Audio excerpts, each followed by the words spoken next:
잠깐 미국을 다녀올까요? 어제 10만 명이 운집을 했던 바로 찰리 커크의 추모식을 기점으로요. 미국의 트럼프 대통령이 이 죽음의 암살의 책임이 좌파에 있다. 좌파 척결 총공세를 예고한 바 있습니다. 그런데 곧바로 그 다음 날 이를 행동으로 옮겼습니다. He did not hate his opponents. He wanted the best for them. That's where I disagreed with Charlie. I hate my opponent. And I don't want the best for them. I'm sorry. The Department of Justice is also investigating networks of radical left maniacs who fund, organize, fuel, and perpetrate political violence. And the violence comes largely from the left. And the will to fight, fight, fight. Have to fight. We're saving our country.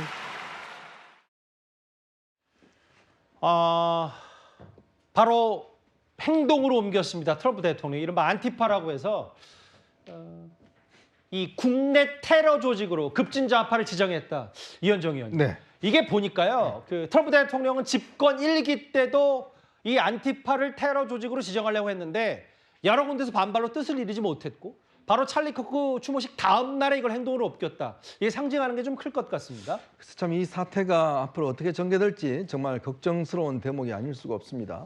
찰리 커크가 사망을 한 다음에 그 부인은 용서한다라는 메시지를 날렸습니다만 예. 그러나 트럼프 대통령은 파이트라는 이야기를 했지 않습니까? 그렇죠. 특히 이제 이번 기회에 특히 이제 어떤 좌파와의 전쟁, 급진 좌파와의 전쟁을 이제 선포를 한 것 같습니다. 예. 근데 미국에서 이런 이 테러 지정이나 이런 전쟁이 심상치 않은 이유는 미국은 총기 소유가 자유지 않습니까? 어마어마한 총기들을 아마 미국에 이제 가지고 있기 때문에 혹여 이런 어떤 강하게 탄압을 할 경우에 또 이런 안티파 단체들이 또 이제 저항을 한다 그러면 이거는 뭐 걷잡을 수 없는 사태로 이어지지 않을까라는 걱정이 듭니다. 예. 지금 최근에 트럼프 대통령을 반대해서 전국적 규모의 시위가 계속적으로 일어나고 있는 상황이거든요. 예. 특히 이제 트럼프 대통령이 지금 이민단속이라는 명분으로 주로 민주당이 강세인 시카고라든지 LA라든지 이런 지역에서 이제 주 방위군까지 동원해서 예. 지금 단속에 나서고 있고 또 일부 지역에서는 고무총탄을 이제 쏘았다는 이야기도 있습니다. 예. 자, 그런데 문제는 이런 단체들을 어떤 면에서 보면 이 테러 단체들을 탄압하기 위해서 사실 총기를 쓴다든지 뭐 이럴 경우에 예. 여기도 저항할 수가 있는 거거든요. 그러면 예전에는 미국이 중동이라든지 이런 데에 있는 탈레반이나 뭐 이런 단체와를 통해서 이제 테러와의 전쟁을 했지만 예. 앞으로 만약에 국내에서 이런 어떤 전쟁을 벌인다 그러면 저게 단지 어떤 레토릭이 아닌 말이 아니라 실제로 행동으로 이어진다 그러면 글쎄요, 미국 사회가 앞으로 얼마나 치열하게 전개될지 상당히 걱정되는 대목입니다.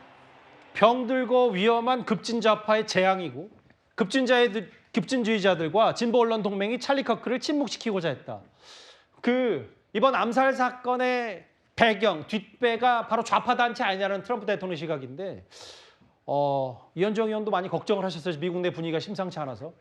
허주원 변호사님, 이게 미국 행정부가 이렇게 테러 단체로 지정을 해버리면 앞으로 보니까 전 행정부처에서 뭔가 조사도 하고 이 자금줄도 알아보고 이런 전권이 갖게 된다면서요? 그렇습니다. 이 테러 단체로 지정이 된 것, 미국 내의 단체가 테러 단체로 지정이 된 것은 이번이 처음인데요. 만약에 이렇게 지정이 된다고 하면 단체와 관련한 모든 자산을 동결을 하고 해체를 위한 모든 활동, 불법적인 활동 같은 것들을 수사하고 기소할 수 있는 권한도 가지게 되고 자금을 대는 이 자금줄에 대해서 수사하고 기소하는 권한도 당연히 가지게 됩니다.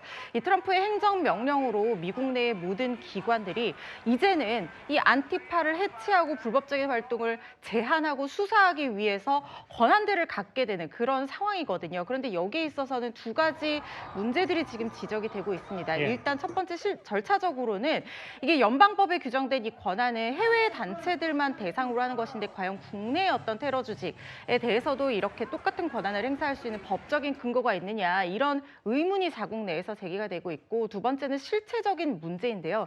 사실 안티파라는 단체가 안티파시스트 액션의 줄임말이거든요. 그러니까 단순히 파시즘에 반대하는 것이 아니라 액션, 어떤 폭력적인 행동까지 전제하고 있는 단체이기는 하고 예. 유럽 쪽에서는 실질적으로 폭력적인 방법의 어떤 사건들이 있어 왔습니다. 그렇지만 미국에서는 수정헌법 1조에 따라서 표현의 자유를 굉장히 폭넓게 보호를 하기 때문에 평화적인 방법으로만 시위를 하면은 이 이념에 따르는 것에 대해서는 처벌을 할 수 없다는 인식이 그동안 팽배했는데 예. 지금 트럼프 쪽 주장에서는 여기에서 넘어서서 단순히 뭐 깃발 걸고 시위하는 이 정도가 아니라 지금은 거의 조직을 갖추고 폭력적인 방법을 쓰고 있는 테러 단체다라고 주장을 하면서 이번에 지정을 한 건데요. 예. 일부 다른 의견에 따르면 그냥 이념적인 어떤 느슨한 집단인데 조직도 없고 우두머리도 없고 행동 강령도 없는 이 단체를 예. 과연 처벌하는 것이 수정헌법 1조에 보장된 표현의 자유를 침해하는 것이 아니냐, 그냥 반파시즘 이념만 갖고 있다는 이유로 처벌할 수 있느냐, 이런